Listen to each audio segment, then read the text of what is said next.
Hey you dorks, this is Gunnar Hansen, Leatherface from the Texas Chainsaw Massacre, and you are listening to The Dorkening. Hi, I'm Brian Johnson, and although you probably accidentally stumbled across it and have no idea why you're watching it, you are in fact watching The Dorkening. Hello, this is Tom Kenny, voice actor.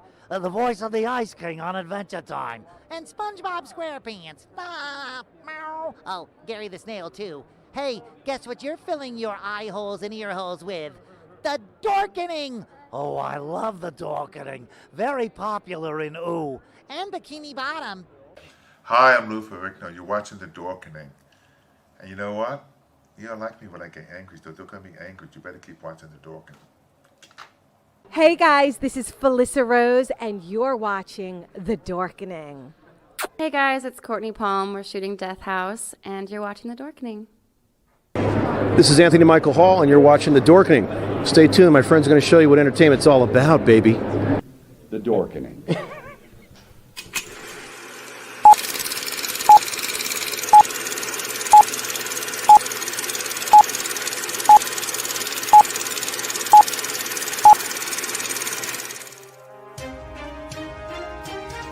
The Dorkening and all affiliated shows are not intended for anyone under the age of 18.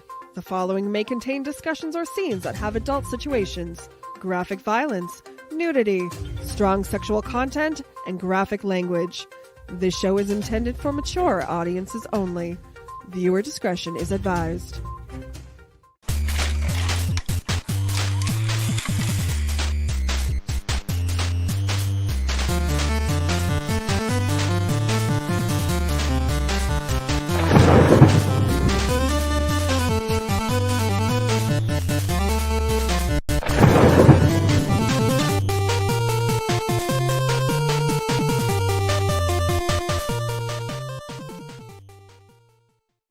Rise and shine, my sinners.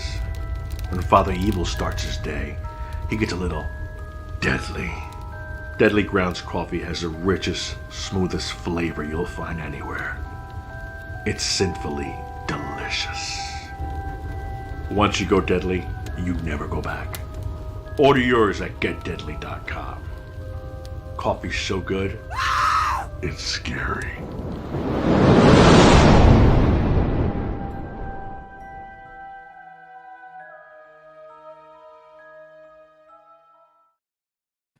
Hey, happy Tuesday, everybody. Let me start that again.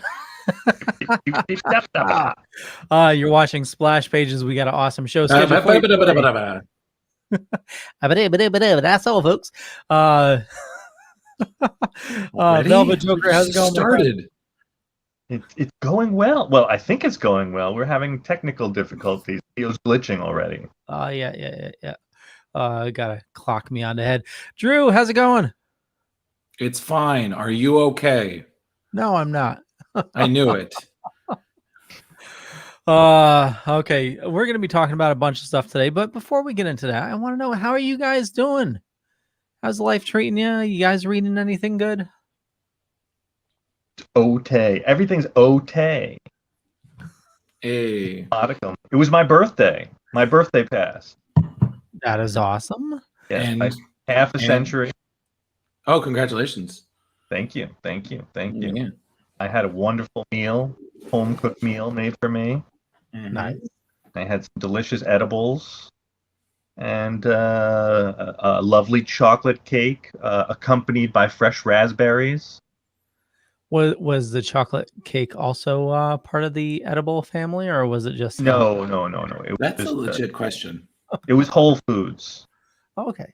Triple chocolate cake. Dear God. Ooh, oh, that sounds good. Yeah, the guy went in. There's still a little bit left in the fridge, so after the show, I'm going to be polishing half of that off. Makes sense. That guy knows what he's talking about right there. I don't know about that. Yeah, a good time was had by all. Well, I'm very happy for you. Sounds like you had a blast. Absolutely. Yeah. And Drew, you took a little vacation.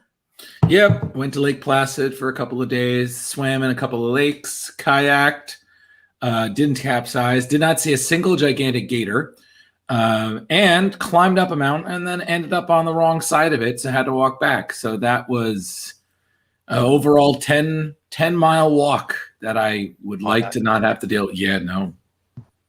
View was great, but that walk back kind of killed some of that enthusiastic glow. Yes, but it was much needed, and now I'm back, and the universe is like, oh, you had a little break? You had a little break? All the things you need to get done. Thank you. Yeah, exactly. It's just like, God, kill me now. Angela, your holiday week there, Mr. Leo. Doing okay. And Drew, I totally get you. You take a little time off and then you come back, and it's just like everything just hits you all at once. It's I'm taking a little time off myself, just a little staycation, and just trying to decompress a little bit because work's been a bit stressful. But it's yeah. Other than that, doing okay. How's the ticker? Ticker's great. Yeah, it's no chest pain.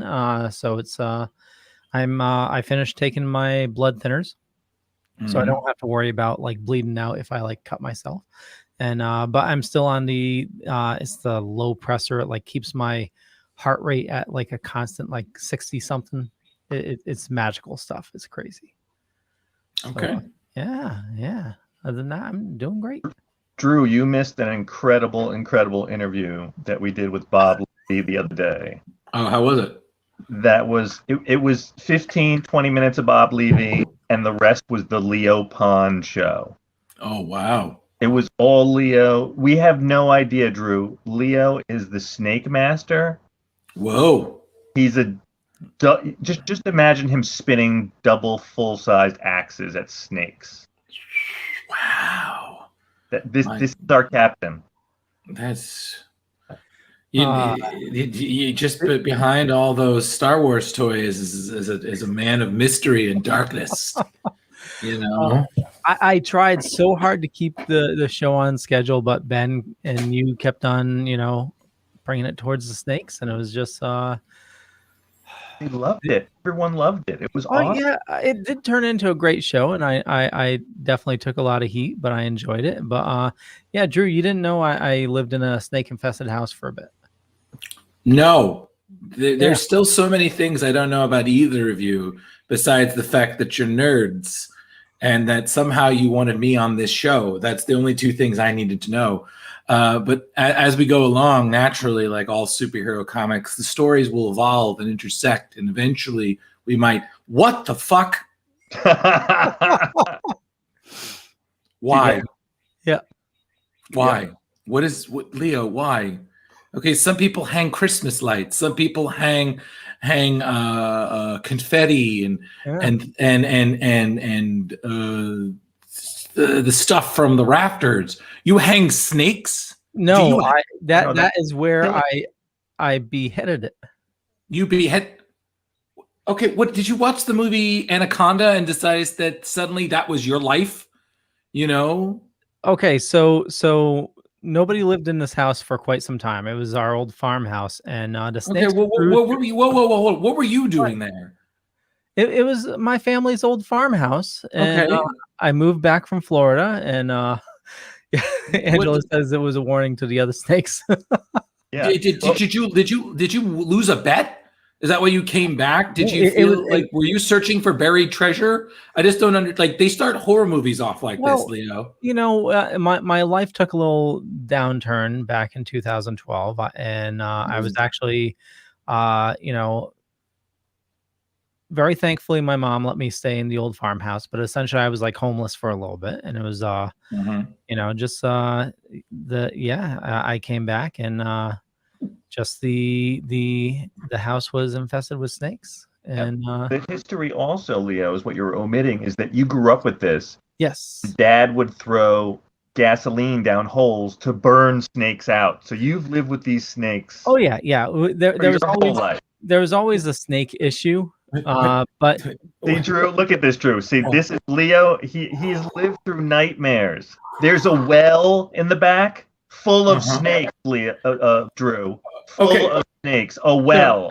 Imagine a well filled with fucking snakes that size. I can believe that. I've seen Indiana Jones. I've seen an entire chamber full of snakes. Here's my question to you, Leo, and this is a question of intelligence right now. Why the fuck would you take something that could be dangerous and light it on fire?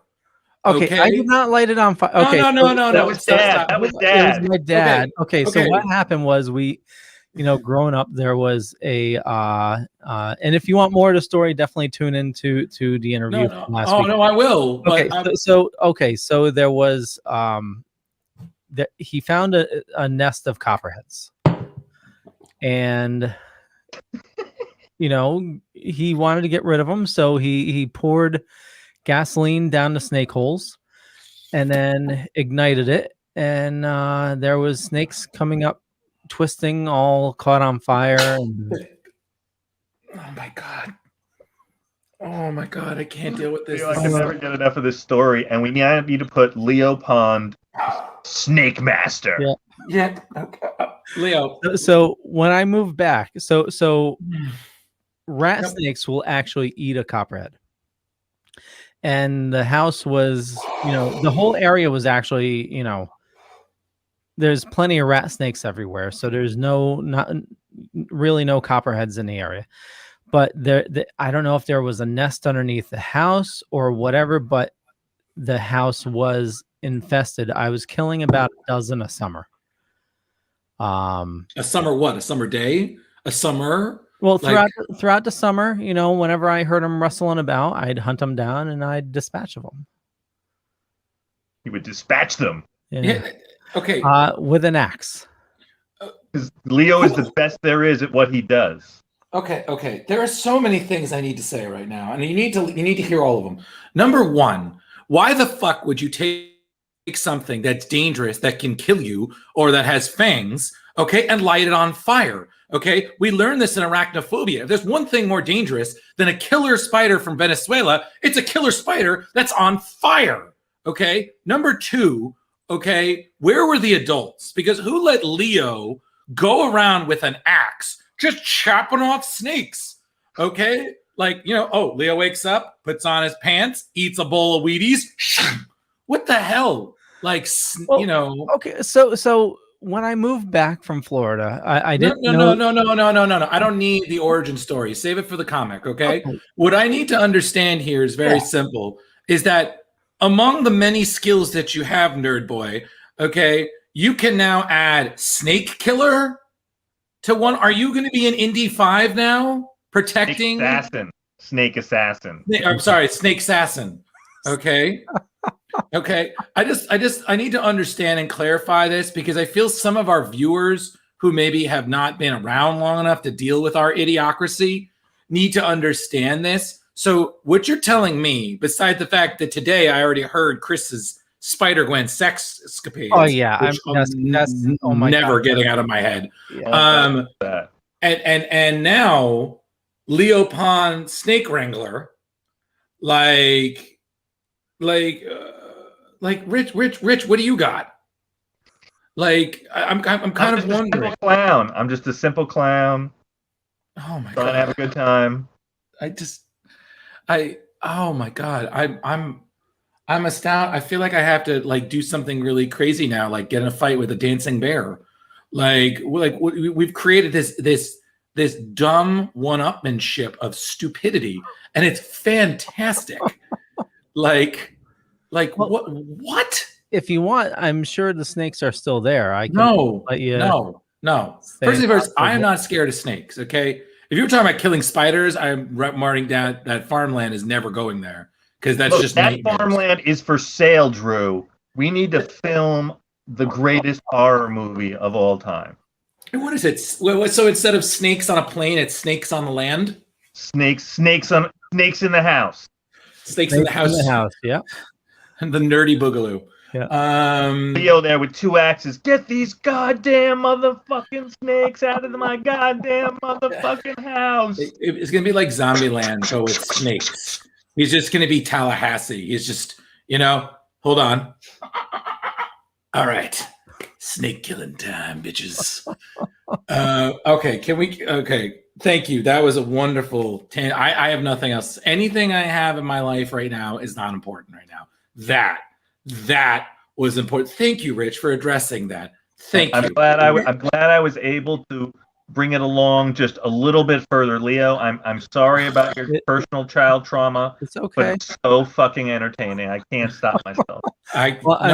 I'm glad I entertain you, and it's as long as everybody enjoys the story, it's Yeah, and I have great respect for you now. I would never fuck with you, that's for sure.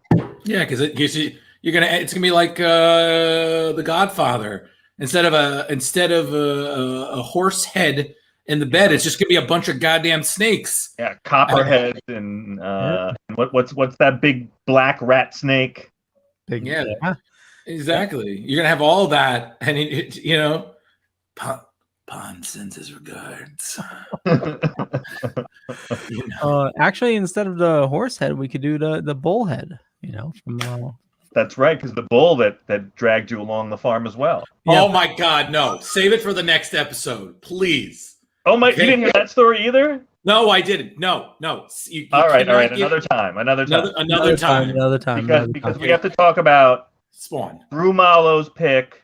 The great Todd McFarlane's. Oh my God! Spawn. Well, before we get into that. Oh no! Yeah, we need to travel. Back to 1992. Right. Gotta do the magic. We have a little magic. Here we go. Oh, let's do this. Okay, you know what time it is. It's time to get this sucker up to 88 miles per hour and travel back in time. Picture Sicily, 1992.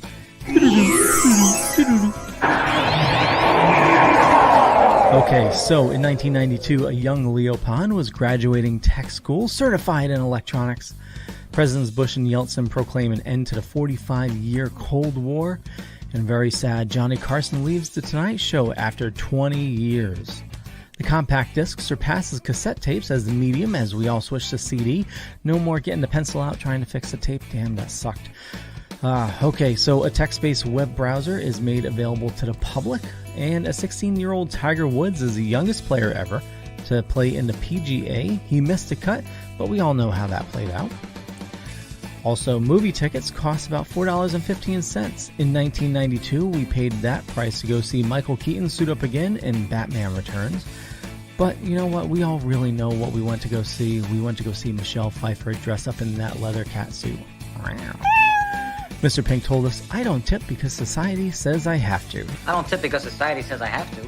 and Quentin Tarantino's hit The Reservoir Dogs. Absolutely loved that movie. Also that year, we saw Lethal Weapon 3, Home Alone 2, and Aliens 3, a slew of sequels that kind of sucked. In television history, Batman the Animated Series. This is Kevin Conroy, the voice of Batman. You're watching The Dorkening. And X-Men the Animated Series both debuted. Also, We Laughed Mad About You and Ab Fab. Also, us dorks really needed to see Highlander every week. Absolutely loved that show.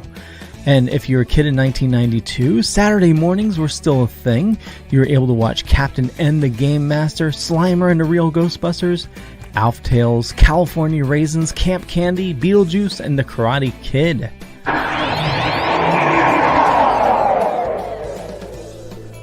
Well, I hope you enjoyed that little travel back to 1992. We have refueled Mr. Fusion, set our time circuits to 2021, and we are now back. I want to thank you all for indulging my my inner Sophia, and I hope you got a kick out of this. But here we go. We're going to talk about Spawn. Okay, I apologize. That was fantastic. And it was a bit cheesy. Want one every week. Oh, I'm back. I'm sorry. Time jumps. Ready? Jeremy says, "Damn, I'm getting old." Hey, listen, I was dealing with Angela. She was like, "Drew, it's too much for Drew," and I'm like, "Yes, it was." Yeah. The snake wrangler pond over here. Yeah. All right. So it's funny actually because I was gonna do for Spawn. I was actually gonna do a little Sophia intro. So go for it. Okay, hold on. So hi, I'm Drew, and let me take you back to 1992, a distant land in comics. Picture Marvel Studios. A bunch of talented artists are tired of doing work and getting little recognition while the characters that they help create make super money, and they say, "Where's our cut?" And Marvel's like, "Nope, you're work for hire. You don't get shit. Okay, but what we give you." And they're like, "Nay." But not horses, nay. They decide they want more. So they decide to form a company of their own. And they take their talent and they become Image Comics. Because, it's got to have comics in it. And one of those people is TODD McFARLANE. You probably know him as one of the guys who made Spider-Man look extra cool with the big arms and the webbing under the armpits and, webbing that looked kind of like spaghetti, but as webbing. Jeremy, the week was wonderful. Thank you for asking. But back to my story. And then he decided he had a vision. He was going to take his character Venom, make it from hell, and give it a cape. And he was going to call it Spawn. And here we are. Well done. Well done. Yes, thank you. Bravissimo. Thank you. Thank you. Yes. Having met Todd, I can say one thing. That man is definitely Canadian. So. Oh, he is Canadian. Yes, he is. You can know because God does he always talk about hockey in these comics. Oh. So, Spawn. Yes. Spawn. I will say this. Spawn has always been one of my top 10 favorite comic book characters. And I can't get enough. And it's funny because I've been teased a little bit by some of my friends for that because they're not fans of McFarlane and whatnot. Get that out of here. But I love Spawn. I mean, it very much is a character of the 90s. This was an age of, I believe they described this as the 90s was an age of excess. Okay. Everything was extra grunge. Everything was, you had to have more. The shoulder pads, bigger. The guns, bigger. The pouches, more. Are they full of anything? Who knows? You never know, but you got the pouches for it. Don't forget, you got the pants, the parachute pants. They were. Oh yeah, that was more 80s though. Yeah, but they tried, and then you had everybody's super buff, and the women are super thin to the point where that is not humanly possible. And then Spawn is just the best representation. I mean, if you look at him, chains, capes, the colors, just the style. Everything. It's so 90s, but it's just great. So, you know, and then especially the character was allowed to evolve. I mean, he's still published today. I mean, how many 90s characters are still going today, and they're still essentially being written by their creator? I mean, I think the only one I can think off the top of my head that's still doing that is, again, another Image character, Savage Dragon by Eric Larson. Yeah. You know, he's still doing it. You know, and that's impressive because, you know, that's a long time. So, but I know I'm not the only fan. I know Rich said that he read these way back in that heyday. Yes. So it was great to redo it. Last night I spent 2+ hours reading the first 2 trade paperbacks to refresh my memory. And just some of the splash pages are just so beautiful. I mean, his art on in this comic book is just phenomenal. Yeah, totally. Like, and it's like some like looking back on it, some like, but like some of the images are just so good.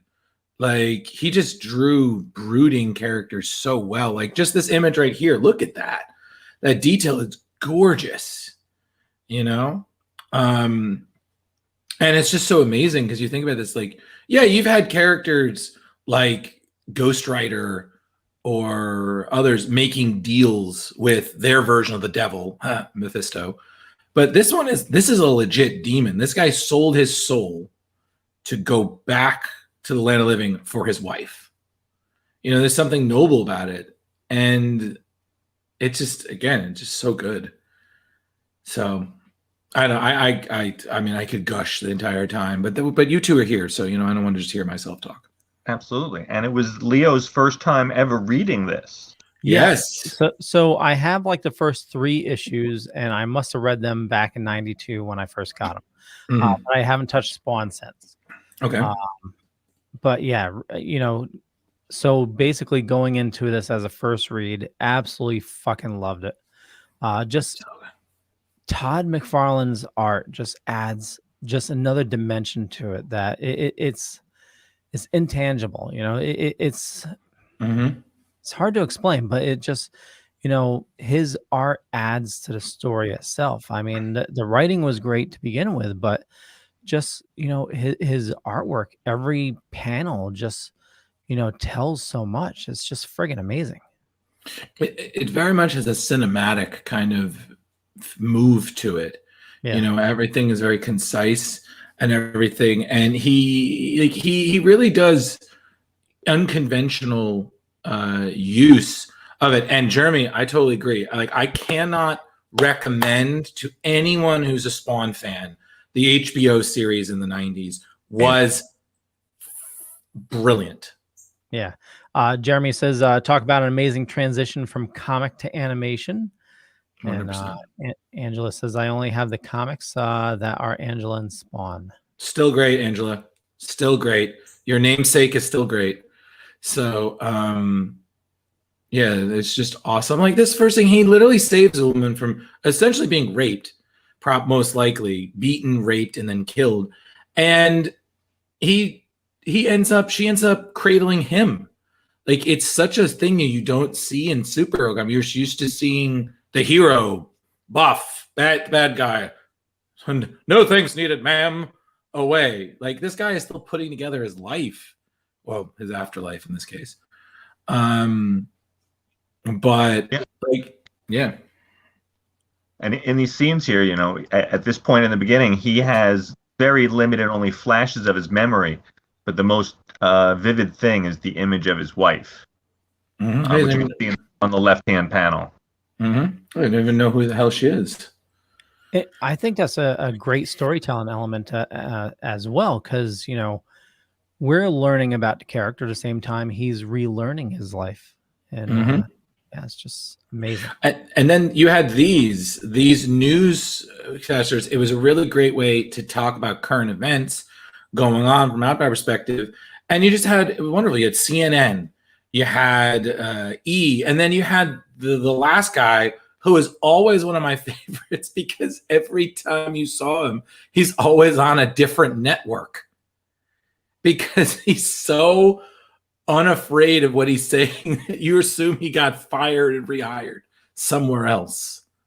Like, well, he could be like an analyst that, well, nowadays, like one analyst like sticks to a news thing, but he could have been like an analyst or an expert jumping from station to station. Yeah, but I think Todd said that's kind of what he was trying to go for. I mean, either way, it's still great. Yeah. Jeremy says the villains were true villains in the first few issues, like really evil dudes. Oh yeah, I mean, especially like within the first 3 issues, not only do you establish a lot of the major players, but you establish one of the most iconic villains Spawn ever had. You have the clown, the Violator. You have him, and then you have Malbolgia, who you think is a pretty big deal, and then as Spawn goes along, you realize that he is but one demon in hell. The Violator, that was John Leguizamo in the movie, right? Yes. Correct. Although I got to say, I think the Violator in the HBO series was 100% scarier and just so much more of an asshole. But like look at this guy. Like, he just can't shut the fuck up. He does not want to hear himself talk. And you got to admire him, because you'd think, oh, let me just kick this fat tubby clown's ass, and then he does his thing, and they're like, oh, I withdraw the statement.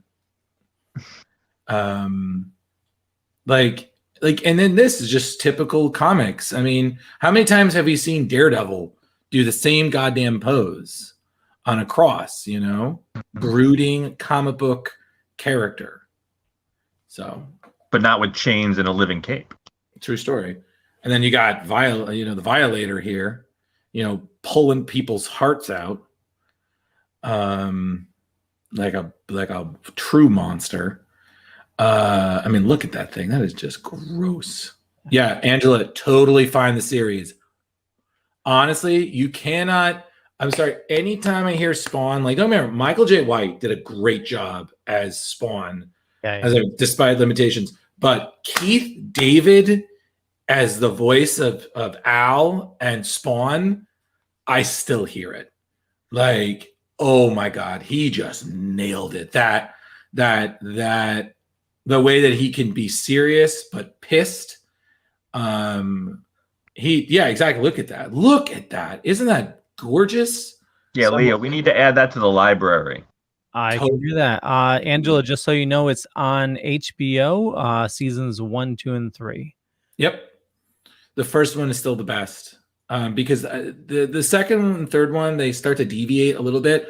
But the first one is literally, I'd say, the first 4 or 5 issues. Actually, no, I like the first 6, because it deals with you see Billy Kincaid, Sam and Twitch, and you see Overkill. So, oh yeah, this. He freaks out because he's still exploring his powers, and then he thinks he's like, let me transmute myself. Yeah, I'll just go back and meet my wife. And he looks at the next page. He just looks at himself, and he says, "Definitely flip the next page, Leo." Yep. It's like, holy crap, I'm white. I was like, I'll take seeing things that could not be done now in comics for $200, Alex. Thank you. And then you can't. I'm sorry. Like, I've seen cop couples, like cop duos before. Few people are better than Sam and Twitch. I mean, Sam is just the tubby, no nonsense, says whatever, and then Twitch is just the thin, just yes, sir. Again, it's another relationship that's just perfectly done in the animated series. It just hit me. Do you think Sam and Max were based off of Sam and Twitch? It wouldn't surprise me. Because it kind of makes sense. But and then another thing, and Rich, you've read this, like the pacing is great. Like, you get everybody's story moving at the same time. But it all works. You know what I mean? Like, and there's a lot going on in those 10 issues. There's a lot of things that are happening. Yeah. Everyone gets established. You see how everyone is connected, and it's great. And oh my God, Billy Kincaid. Yeah, that guy's. I'm sorry. I don't know if it was the way. I don't like. First things first. This first fight with Violator and Spawn was just awesome. You know, I mean, right to the point where he rips Spawn's heart out, and it's just like he's holding it, and Spawn is like, okay, let's try this again, and Violator's like, whoa, who said you could do this? Like he has such disdain for humans, you know. Oh yeah, then this. Oh God. Let me introduce you to my Caucasian friend. Yeah. Hey. And then they literally made that a thing. Like everything was always explained in Spawn, which is something I like because it never was just like, oh yeah, that thing. We never went back to that. Everything's explained. You didn't have to like it, but they did explain like, oh, why would Spawn suddenly turn into someone else when he's trying to go back to Wanda? Oh, well, I mean, I'm not going to spoil anything for you guys because you got to keep reading, but yeah, like this, like he spazzes naturally. And then you have Violator come in. It's like, oh, let me show you some stuff. Oh, you know, and then, yeah, like, look at that. And then you have like the best moment where Spawn is like, yeah, it's my turn. And he's missing his heart, man. Look at that page. That is just gorgeous. That's insane. Right? Look how beautiful that is. You know? And then not happy about that at all. No, he's not. And then the entire fight is essentially, it could just be straight up carnage, which is what it turned into. And then Malbolgia himself shows up and is just like, okay, you two are both acting like children. So daddy's here to spell this out for you dumbasses. And I was like, wow. Like look at this. Like the action just moves, you know, so well. But I'm sorry. I feel like there were a lot of villains in Spawn, but very few. I have to be, Rich, I agree with you. Very few have freaked me out the way Billy Kincaid did. Like, dear God, that man just I don't know if it was the way Todd drew him or just his story, but yo, that freaked me out. All of it was it's the stuff of nightmares. It really is. It's the pedophile killer. Also, how funny is that the Violator gets punished, but he can't turn back, and he's just bitching, and Spawn just like, okay, I'm just gonna leave your fat ass here to just deal with it. You know, like it's just so good. Thank you, Angela. It's gorgeous. Yeah, Todd did not really abstain from. He wasn't very much a man of few words. His stuff was very text heavy. I mean, I still think the person who uses the most text in any panel was Brian Michael Bendis, but you know. But yeah, Jesus, this. Yeah, look at the amount of text just on that page alone. Yeah, and it's just Billy's face. You know, but it moved. You know, it moved well because it gave you all information. But yeah, this shit, Billy's. Oh God. You know what kind of reminded me of? Do you guys remember? You guys read Dark Knight Returns, right? Yeah. Mm-hmm. Do you remember how like the Joker was clearly still insane, but everybody's like, no, he's fine, he's cured. Yeah, we're gonna take him on talk shows, and it all backfired. It's literally what I thought here. Like, I felt so like, you know why it's so creepy? It's because anytime it has to do with kids, there's just that extra level of creep. Like, yeah, he's got like a collage here of little kids' fingers that he just glued to a piece of paper. Oh no, that was creepy, but when the makeup that got me, I was like, oh, that I'm sure he's wearing a kid's head. I was like, no, and then you have that juxtaposed with Cyan, and I'm just like, oh my God, like, oh God, why, you know?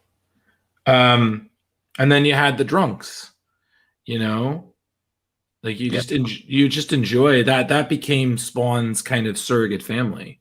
Yeah, you're hanging out with the homeless guys.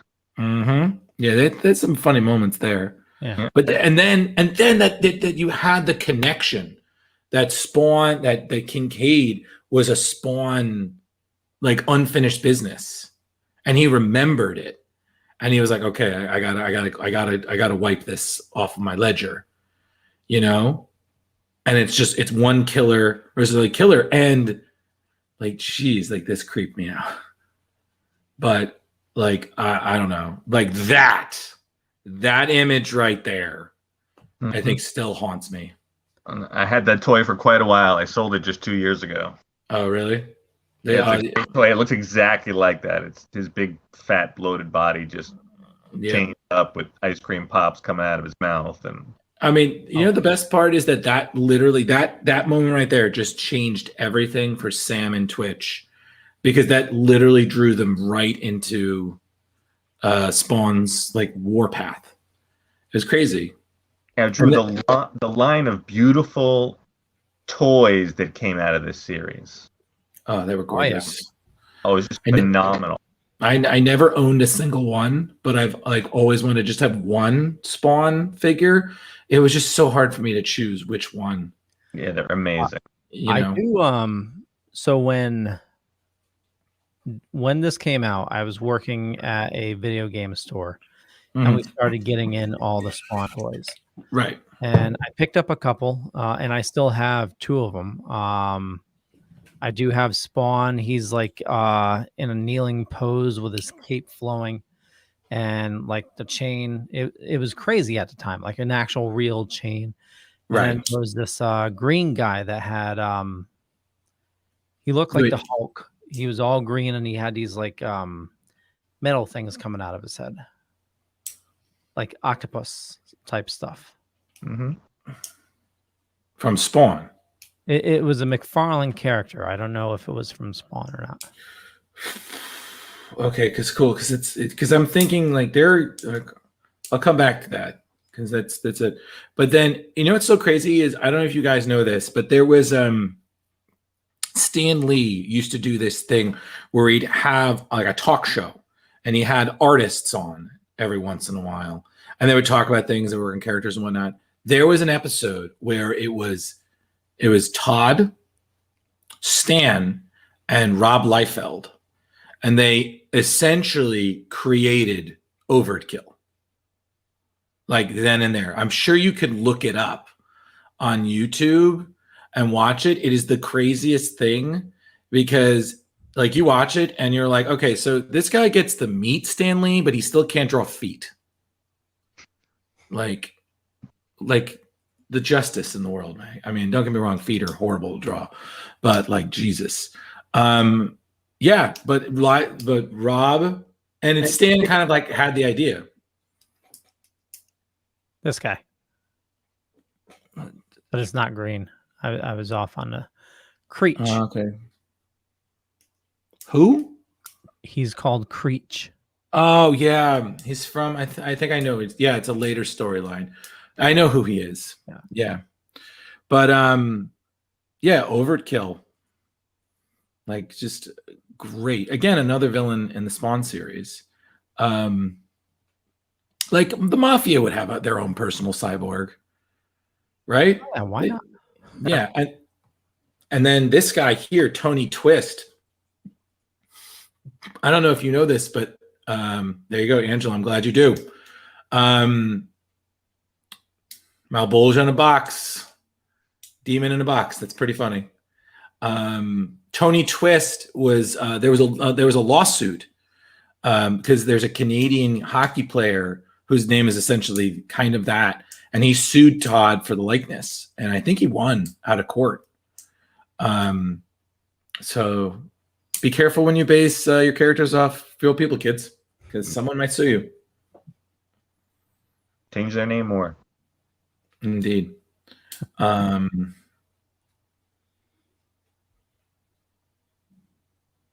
yeah, this scene was cool. He's just killing bums. Yeah. He's just killing bums, and before you know it, he was like, "Yeah, your friend's dead. Like, who sent you?" Go. It's also interesting in this series that they drop advertising for their other shows. Like they talk about the Wildcats and the Young Bloods. Young Bloods. I apologize. Young Bloods And They Dragon. yep, they mentioned Savage Dragon, yeah. So he's really trying to erect the world across all his platforms. So that's kind of cool. Yeah, and it's funny because Overkill apparently was a Youngbloods villain. Like they referenced that he fought them and he thought Spawn was one of them. Right. So, the whole time. And you got to admit, like, there's only like Spawn was outnumbered. Like he got lucky that when he damaged Overkill, that it messed up his sensors. Because originally he was like, yeah, I can't use more of my power. I'm going to go back to hell. But this guy's going to fucking kill me. But he got lucky. Do you remember, or do you know the history rather? Did those come out before Spawn? Did they kind of come out at the same time? What was the time frame of that? I'm not really sure, to be honest, Rich, because there was a lot of back and forth there because they meant it all to be one consecutive universe, but they had a lot of problems with delays. Like, I know comic books trouble with delays. Because like Jim Lee's Wildcats had a little bit of an inconsistent schedule, and then the Youngbloods, the same thing. So there was a lot going on, and they were always trying to tie it into each other. Like there would be other characters, Youngbloods and whatnot, tied in.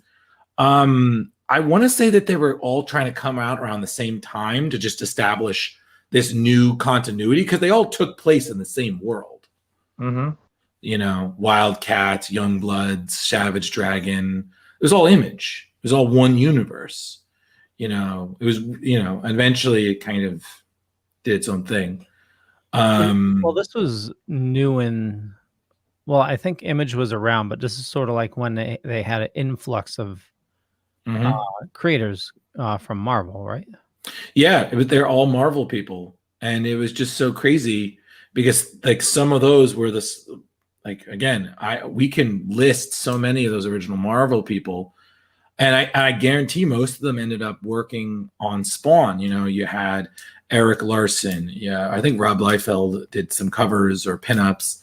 Same with Jim Lee, Mark Silvestri, all of these top-notch talent that were just tired of being freelancers and getting nothing for their characters. Yeah, and then this was awesome. Like Spawn loads up. He basically has enough firepower to take down like a small army, and he just levels Overkill. Like, holy shit, he just levels them. And he even does it without his mask. Like, look at that. That is just gorgeous. Scraps left. Oh, yeah. Like, that's one way to say to the mob, like, okay, I'm still standing. It's like Rorschach. It's like, your move. I'm still standing better than I ever did. And he takes feeling like a true survivor, feeling like a little kid. Sorry, my little Billy Joel homage. Sorry. Billy Joel. Elton John. Elton John, I am sorry. See? Oh man. But no, this is just great. Like, and just what I like it's just a fun comic. Like it's serious or not. But then I swear, like Todd took the best direction. Then he had all these guest creators. I mean, this issue is still one of my favorites because of it's Alan Moore defining Spawn's hell. Like amazing. The way that they did it. And we continue the story of Billy Kincaid. I mean, look at this. He looks terrifying. He's like the scariest hunter-gatherer in the world. And he says it's nice knowing you can still kill things when you're dead. That's fucked up. Mm-hmm. And then again, we saw each one, and it's so effortless. I mean, this is Alan Moore we're talking about, so It was so crazy just seeing we're still going through hell. Just the different levels. Like these faux angels. And this image. I mean, this girl's practically naked. Yeah, she's that's a European bathing suit at best. Like I don't know what that's called, but you know what I'm thinking of. The Borat. Angela says this isn't Spawn related, but I found a Ghostbusters animated T-shirt. I saw that and was yes, please. Yes, please. Do it. Angela, yes. Buy it, wear it, love it, rock it. Boom. Sorry, back to Spawn. And then that's the one thing I love. You have Billy Kincaid, who's a walking nightmare, is terrified of Spawn. Like he's it's like Scarecrow being terrified of bats, so thus Batman scared the crap out of him. You know? And then you had you have another one. They disintegrate these dudes. This one is an entity that pretends to be Elvis. Oh, wasn't that Violator Elvis? Something like that. No, they were plebeian somethings. Like I don't know, but that was just creepy. Like I was like, oh god. But poor girl. I was like, god, giant spiders. But when he tried to strangle the little girl again, and then it ends up being one of the Violators' like brothers, I was like, whoa. Yeah, the head just splits open. Yeah, it just splits open, revealing that demon. I was like, yep. Like it's almost weird because you're happy. You're seeing Billy Kincaid terrified because you're like, you're a monster. Like, and what I just enjoy is that you have this thing. He thinks he doesn't deserve all this. Like, what did you think was gonna happen? You know, like he's legit terrified. Did you think you were going to heaven? Because like, no. You know? Yeah, and it's just again more of Todd, you know, like look at the paneling, it's beautiful. It's not conventional in any way, shape, or form, but it's great. Yeah, which level of hell would you like to dwell in, Billy Kincaid? You know, it's funny. I kind of imagine him talking like he's a salesman because he's kind of selling hell. It's just like he's a perverse version of Virgil from Dante's Inferno. It was like, well, let's see. Would you like to be on level 2, level 3, 4, 5, 6? We don't go to that one level. No, we don't go to 7. You know, but level 8, that's the one for you, Billy Kincaid. And he gives him his own like Spawn symbiote. And I'm like, oh, this is horrifying. Yeah, I did not remember that at all. Yeah, I did because later on he comes back to fight Spawn, and Spawn's like, you? And he's nothing. Always a loser. And I was saying to Leo about this scene, I'm sorry, I don't know why. He just looks so sad. And it's just so amusing to me. But I think for me, the fact that Alan Moore, for some reason, couldn't say shit. So he just says caca happens. I don't know why. Just something about that really made me laugh. Because he's done so much worse. You know, and then this one, Leo, you said this one was one of your favorites, right? The Angela medieval Spawn. Yeah, we got a taste of medieval Spawn, and I definitely like this showing Spawn throughout the ages. Mm-hmm. Yeah, it was great. Now, who wrote this? Is 9, right? Yes, it's Neil Gaiman. He wrote this one. Okay. Mm-hmm. Yeah, this is the thing about Angels and Devils. Of course, he did. Yeah, of course he did. Yeah, it's in the past. And look at how well it's being written on scrolls. Like this is textbook out of Sandman right here. You know. I have to admit, I have not read Sandman. Leo, if you have not read Gaiman comics, you have to read Gaiman books. They're amazing. Amazing. I second that. And it's so funny because, like, don't get me wrong, I love Angela and I love Medieval Spawn, but the fact that this issue also introduced who would be one of the best and still most enduring Spawn characters, Cagliostro, was just great. But yeah, look at that. That is modest at best, that costume. Like you can see when that went back to Marvel, they're like, yeah, we're gonna need to fix that a little. Edit that. Yeah, we're gonna edit that. I also enjoyed the fact that pretty much, Rich, correct me if I'm wrong. Again, it's been a while since I read a lot of Spawn. I've owned issues 1 to 275. Correct me if I'm wrong, but a lot of the times the angels were usually shown as women, correct? Yes. You're right. Yeah, that was an interesting choice. But well, you're leaning toward Gaiman, who loves mythology, so you got your Valkyries and such. I'm sorry. First thing, this was great because you have Cagliostro mentoring Spawn, and he doesn't even realize it. He's literally like, "Here, why don't you imagine this booze?"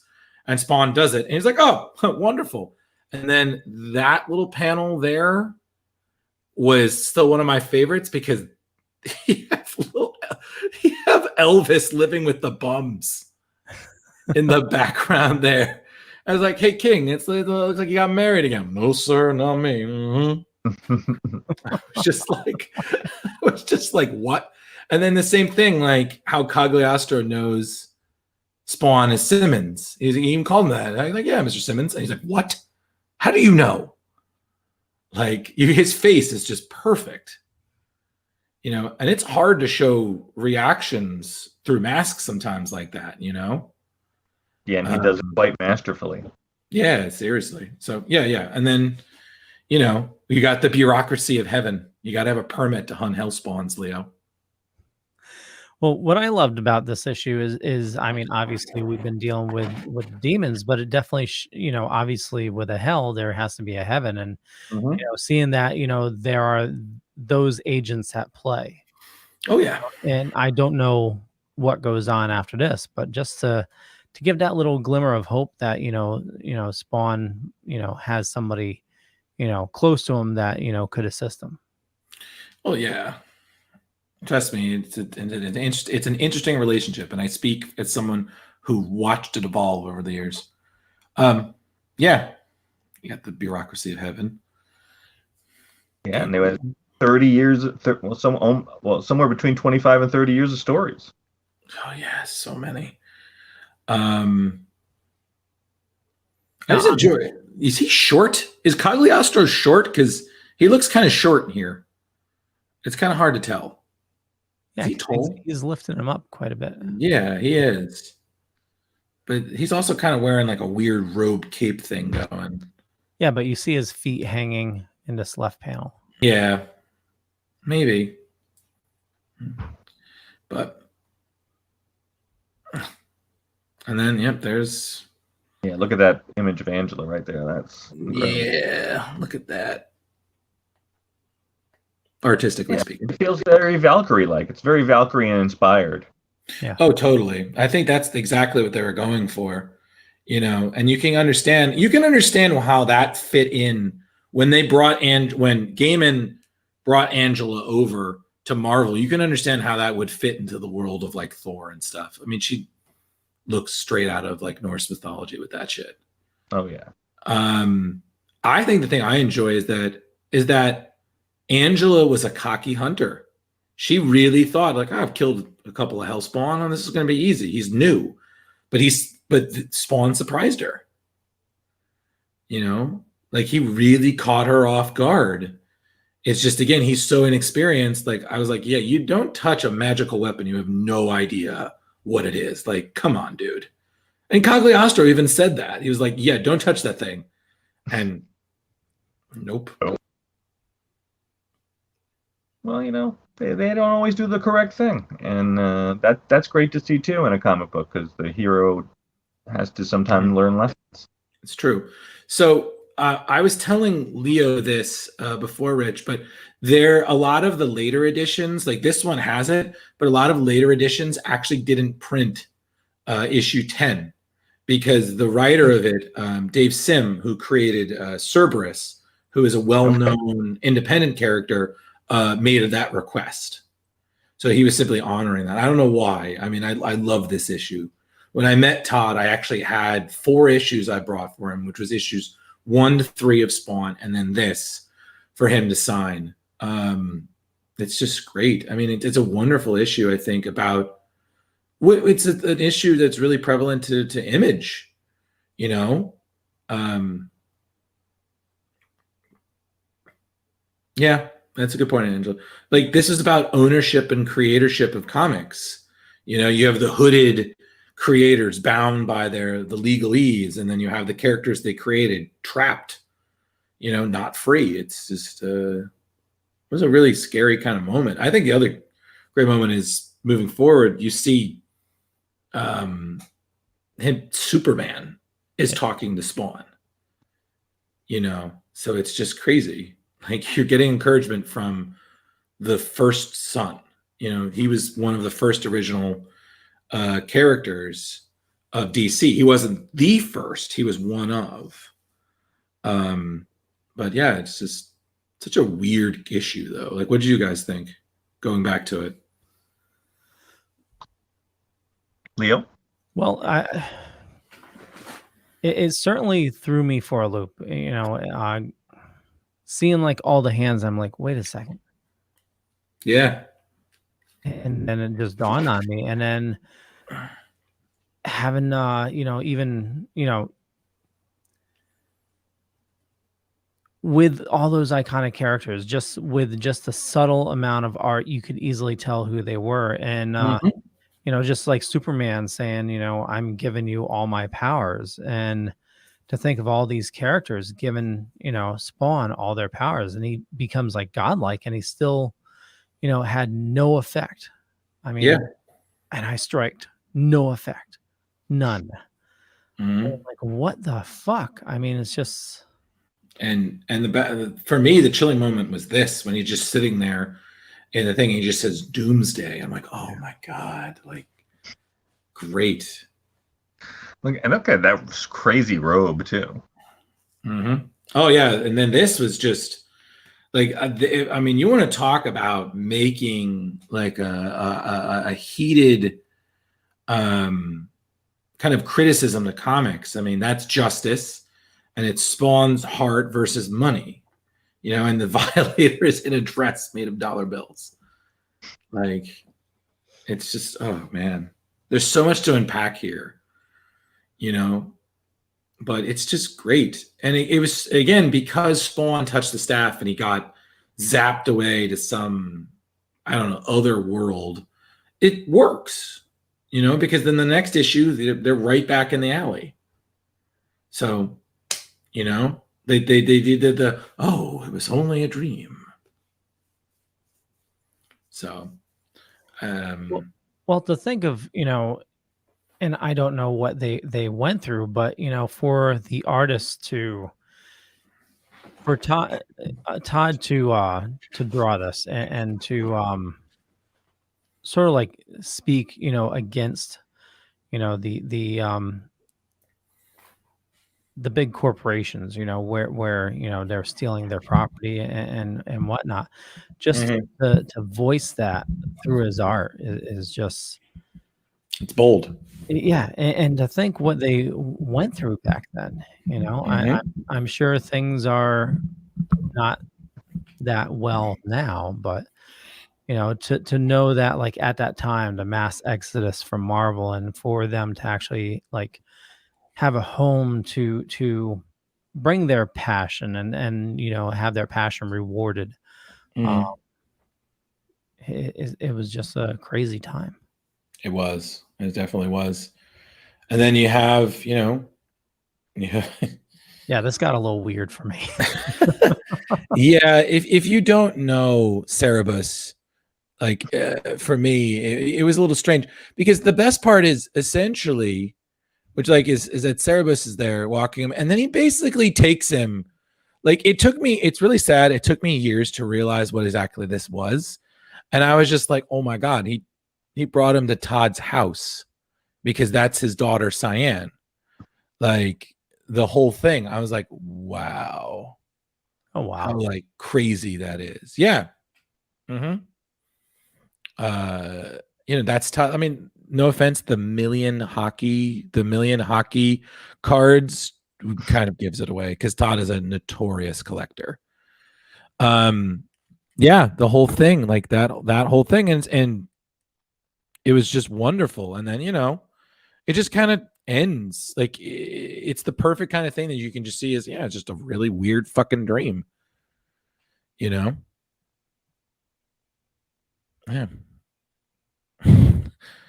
And then this one, which is even funnier. I don't know if either one got to read this one. That's written by Frank Miller. So this is when Frank Miller was still good. Because we're not going to go with that now. We're not going to talk about that. Like this story was awesome to me. Especially like he was like, what were you dreaming about? It's like a talking aardvark. I'm like, man, you got to lay off the booze, buddy. Like, goddamn, calm down. And then this whole thing is a giant. It's a gang war, with the bums caught in the middle of it. And yeah, look at that. And Spawn is just like, I'm done with y'all. Like again, somebody blows a goddamn hole through him, and he's just like, you idiots. It was great. Start to come into his own power wise. Oh, totally. But oh my god. But it's still so early in the story. Like we're not even talking about these people like in the general of hell or. Yeah, exactly. Like but what I like about it? It's just again such a simple story. Like and he realizes like I can't take each one of you on, so I'm just going to pit you against each other. That's what you want. Like you guys are clearly, you're warring gangs. You're literally two alike thing. And what I enjoy is Spawn does his thing, right?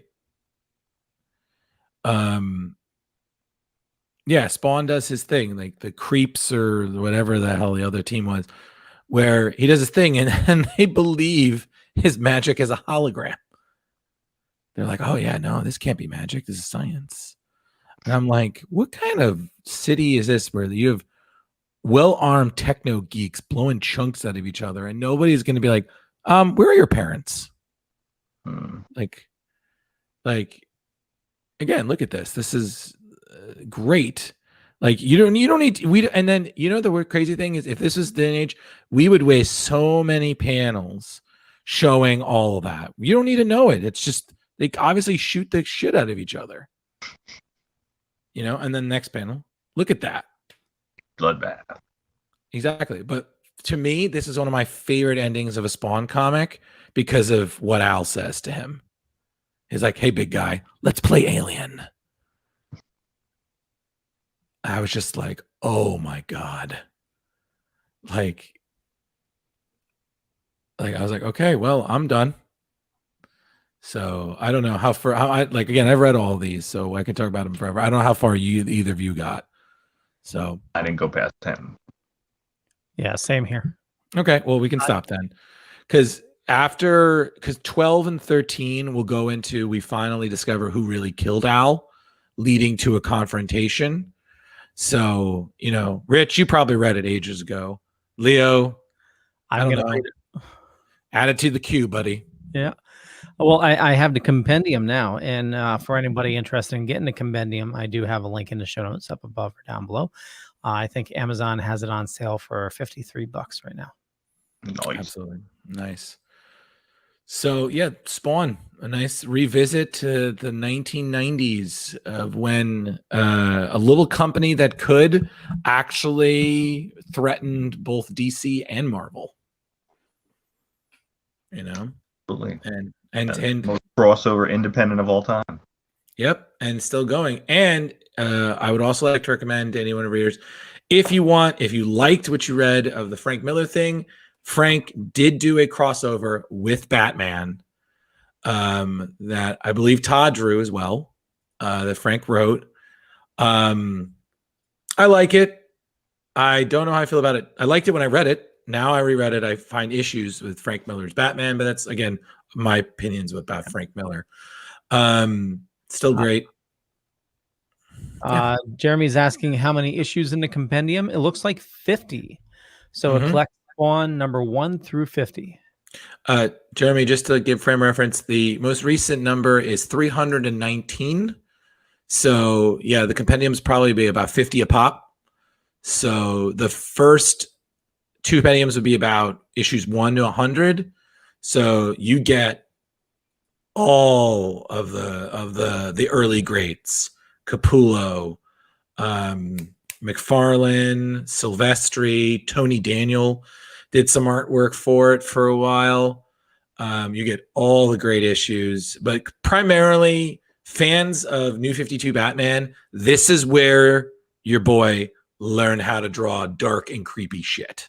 This is where Greg Capullo made a name for himself, was being one of the de facto Spawn artists. And when he stopped being one of the regular ones, everybody, he then was just the Spawn cover artist, which I think he was doing, God, he was up to like issue through, I want to say through 200s up to almost 300 maybe. Yeah. So, wow. Word. Yeah. It's a great series. Very cool. Make it gaps. So I guess we got to do the crowbars. So. We do. And Jeremy says, was just hoping for like 1 to 200 for 50. LOL. Maybe one day, Jeremy. Yeah. Amazon used. Yep. Hey, you get some good deals with that. Yeah, actually, if you speak to Justin, who is also on a network, he has a place next to him that says half price books. So, hey. I don't know how many locations they have, but might be worth to inquire. Worth traveling for to save a buck. Oh, totally. Yep. For some quality stories. So, crowbar time. So, who's going first? Since this was your poll. My book. All right. Again, there are very few books I'm still going to give 5 stars ratings. So I'm going to give this about, I want to say 4.5, 4.6. Crowbars. Again, you cannot argue, even criticize that TODD McFARLANE is a great storyteller, his artwork and everything. Yes, it's very dated, but it's still great. And honestly, if Spawn is the thing that he's remembered for the most in comics, totally worth it. Honestly, cannot stop recommending that to anybody. This is one of the best. Awesome. And I'm going to agree with him. I'm going to say 4.5 as well. The art, the storyline, the blood, the gore, the pacing, all great stuff. Not perfect, but clearly is told the history of time, and Spawn has persevered. So can't go wrong. Well, you know what? I'm gonna even it out. It's 4.5 as well. Absolutely loved it, and I should have read this a long time ago. I was an idiot for not continuing to read Spawn when it first came out, because this was my era. Yeah, it's like you saw earlier. I was fresh out of high school, and I was ready to kill some snakes. God damn it! God damn it, Rich. I was gonna say that. No, actually, it's Leo. So listen, the best advice I can give you is less snakes, more Spawn. Less snakes, more Spawn. Yeah. Actually, back then, that's when I decided to move into the Crystal Mall here in Waterford. I was a mall dweller for most of the 90s. They're called mall rats, buddy. Mall rats, yeah. But it was I look for the sailboat. That's all I'm gonna say. Never mind. I was just reminiscing about another story, but that's for another time. And another dimension. Welcome to the Dorkening. So, Drew, where do you like people interacting with you on socials? Oh, none of them. But for those who want to see if they can keep in touch with me, I'm Drew Malo on Facebook, Ghostbusters 1984 on Instagram. I'm here on the Dorkening. I do splash pages with these 2 comic book nincompoops, and I do the Spectacular Sal with Chris. I work with Screen Rant. I'm the writer. I'm also going to start as a hiring associate for them. So I'm everywhere there. My other podcast, Strange Little Worlds, we're coming back. It's a true crimes, supernatural stories podcast that'll be out. That'll be back soon. And I'm doing a project for Chris. I'm very busy, so please, no drama. And if you have a deal, it better be good. Well, if you need a home for that podcast, you always have a home here on the network. I can give you hosting and all that, but we can Sweet. chat. Velvet Joker.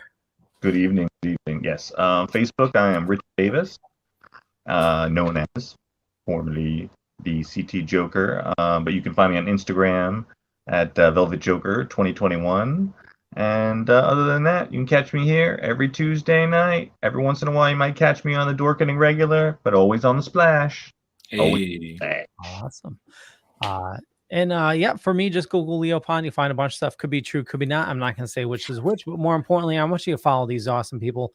Drew and Rich, just nicest people I ever meet. And, we do have a special Dorkening tomorrow. We have special guests. You're hearing it here. Yes. JJ Cohen from Back to the Future will be popping in for a little bit during the Dorkening show. But yeah, I do a bunch of shows on the network. Mondays, I do the Creator Spotlight. Tuesdays, I do Splash Pages. Wednesdays, I produce a show for the Still Token Deads. Still Token with guys over at Token Dead. And then I do the Dorkening here. And I will be doing another show on Tuesdays with Dave Russo, comedian in the Northeast here. He's going to be putting together a show that he wants me to be the monkey behind the keyboard on. So yeah. Look, how do you find the time for all these shows, man? I have a very understanding wife, and it's still Monday to Wednesday, Leo? Still Monday to Wednesday. Oh, he's cramming a lot of stuff in. Yeah. All right. With that, we'll catch you guys later. Bye. Yeah, bye. No snakes.